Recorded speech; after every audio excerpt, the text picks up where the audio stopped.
Every so often, life unfolds in ways more mysterious than fiction, as one group of people in a small Midwestern town discovered in the spring of 1994. Dispatcher Lisa LeBaire was on duty at the Oakland County Sheriff's Department. Central Dispatch, Oakland County. That night we received a call from a nurse at North Oakland Medical Center.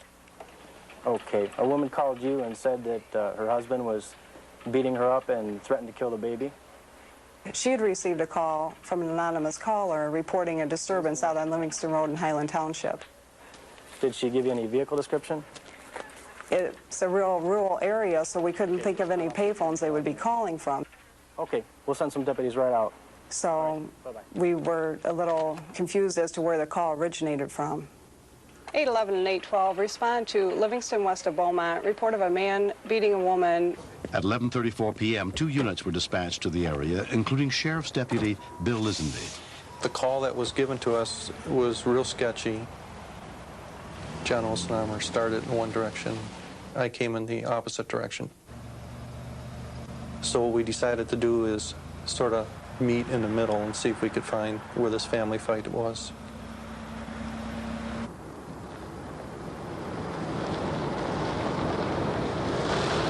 I didn't encounter any vehicles or anybody on the road or anything in between there and Livingston and Beaumont roads. Deputy John Ausnamer approached the area from the east. It was pretty unusual that we were getting a call to a family fight with 2 intersecting streets. Generally, if it's at 2 intersecting streets, there would be a payphone or something around where somebody could make a phone call. I didn't see anything or anybody in the area. About a half-mile down Livingston Road is a recreation area, and as I drove by there, I shined the spotlight around.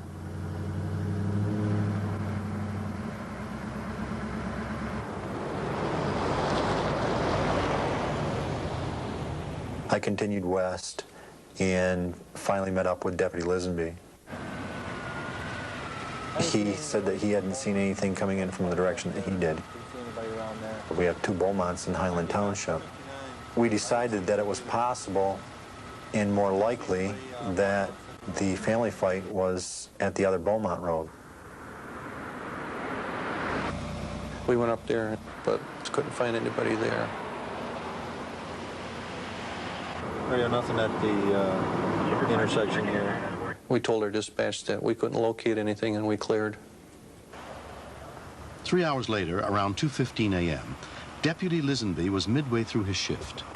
Once we answered all our calls and took care of any other police business we had, for some reason I decided to go back there and ride that road one more time. I just had a hunch, and I decided to go in a little bit deeper into the more inaccessible parts of the park.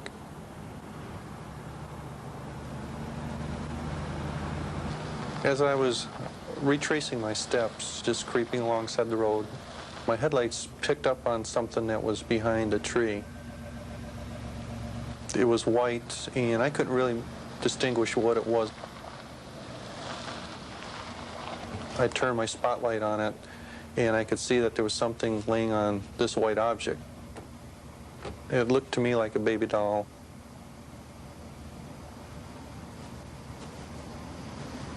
But when I got up close and I saw a knee move, I realized it was a live baby. The skin was exposed other than a little diaper on him. I put him inside my jacket to warm him up. My first concern was he was real cold to the touch. We needed the emergency services brought to the scene as quick as possible. KNHQ 532, Station 16 Highland. Respond to Livingston west of Beaumont, a found baby.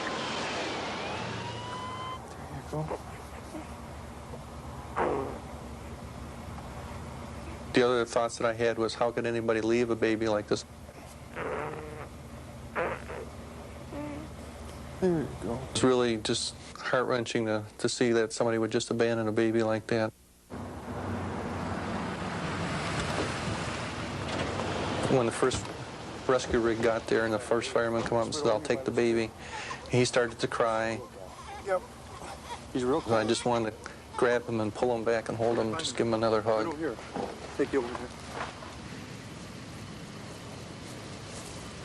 He had fire department personnel assist us in the search of the area for our mother or father or any other evidence that we could, because there was no evidence of who this baby was. There was no tags, no notes, nothing. We couldn't find anything. Fleet ambulance paramedic Sean Gillespie and his partner took over the little baby's care. We noticed that there weren't any obvious injuries. He didn't have any abrasions, lacerations. But we didn't know how long the baby had been out there. We did notice that he was very cold, and that was our main concern at that point, that the baby could be in hypothermia. All right, Sean, let's wrap it up then. Deputy Lisenby was almost immediately attached.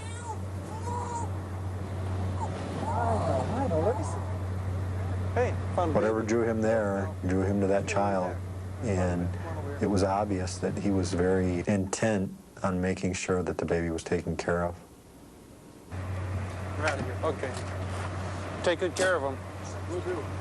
I feel that destiny or fate had put everything into motion. And I was just happy that I was there at the right time and at the right moment to find him. At North Oakland Medical Centers, the infant was examined by emergency physician Philip Masterson. They found a baby alongside the road, is laying out there. I didn't know how old the child was. I didn't know how cold it was. We looked for blueness or discoloration. Another set of vitals. And the fact that his hands and feet was pink was a good sign for me. I need to wait. It was determined that 8-pound, 1-ounce baby John Doe was no more than a couple of days old. He slowly perked up. Go ahead and bolus for 75 cc. To see that this kid was doing okay was a great sense of relief. We enjoyed being with him. Yes. Hey, I'm okay. And it's always hard to see a baby abandoned or injured. And it was, in my opinion, really a miracle that he was found and safe. The Michigan Department of Social Services set out to place the baby in a foster home.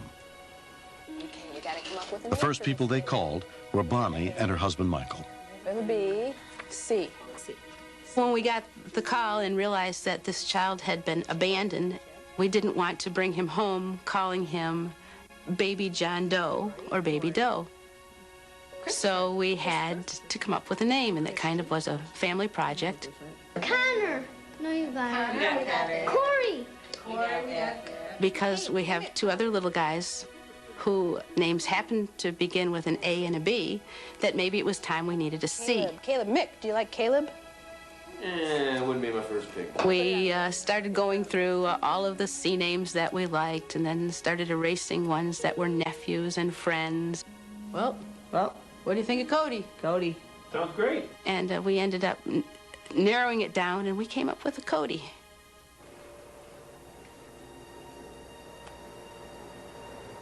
The first time I saw him, he was just so totally tiny and totally alone. I felt a maternal gut instinct. I needed to pick him up and to hold him and to say, things are cool now.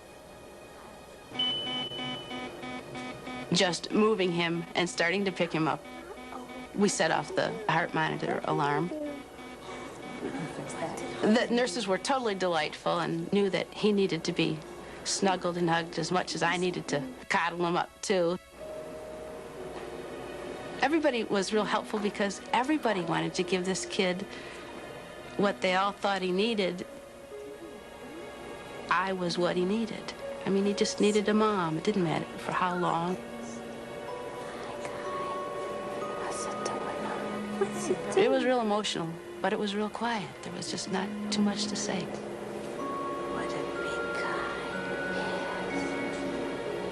It was the easiest, fastest, quickest, bonding, almost instantaneous. Swing? It's a good swing, okay? Come on, room. In the year and a half that has passed, no one has ever come forward to claim the baby boy. When we first took Cody into our house, the thought of adoption never even occurred to us. We just figured it was going to be for a little while, and then, you know, the parents will turn up. The opportunity presented itself when the parents' rights were terminated. There really wasn't much question about it. We were gonna adopt him. He's just a happy little guy, and he's just another part of the family. You know, he's just another one of the 6. Fits right in. 18-year-old Shannon has been around for all 30 of her family's foster children. I think there was a connection that was different with other foster kids because we were the only family that he's ever known. Cody is definitely something special. 1 shoe, 2 shoe. Where's Cody Wishendall? He was meant to be with us, and he's here, so he's not leaving. 7-year-old Alex and Cody have grown very close. Me and him like are best buds because when me and him like play together, we always giggle. He never ever did anything mean to me, and I never ever do anything mean to him. Because being a little bro and a big bro means that you can like be nice and stuff. Hey, how's it going? I think the biggest hero in this whole story would obviously be Deputy Bill Lisenby. He stops by, see how Cody's doing, and he came to his birthday party and his adoption party, and he's been a mainstay ever since. Here's Alex. He's just like another dad. Here we go. We have a very special relationship. There's some over there, too. As the time has progressed since I found him, it just seems to be getting stronger and stronger. Yeah, you throw it. Cody has really changed my life. I'll give you a big hug. I could never figure out how or why Deputy Bill stumbled across him and found him. And I couldn't narrow it down as to why our home got the phone call to take him, other than this was a master plan from someplace else. Big hug. Nope, big hug. Nope, Getting that hug? Okay.